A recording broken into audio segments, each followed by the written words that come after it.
Hi friends, ఈరోజు నేను సాలూరుకి దగ్గరగా ఉన్న అడపరాయి వాటర్ ఫాల్స్, దళాయ వలస వాటర్ ఫాల్స్కి వచ్చాను మా కాలేజీ స్టాఫ్తో కలిపి. కానీ ఇక్కడ ఎక్సలెంట్గా ఉందండి లొకేషన్ మాత్రం. చుట్టూ కొండలు, మధ్యలో వాటర్ ఫాల్స్, వాటర్ ఫ్లో అయితే ఎక్సలెంట్. ఇంకా చెప్పడానికి ఇంకా మాటలు చాలట్లేదు.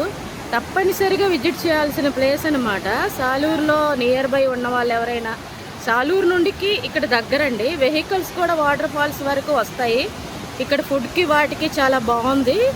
ఇక్కడ పార్వతీపురం మన్యం డిస్ట్రిక్ట్ ఏరియా అనమాట. ఇది చూసారా, చుట్టూ కూడా వాటర్ ఫాల్సే, చుట్టూ కొండలు, మధ్యలో వాటర్ ఫాల్స్ అండి. ఇక్కడ చూసారా, అసలు ఇలాంటి లొకేషన్ ఇంతవరకు ఎక్కడా నేనైతే చూడలేదు.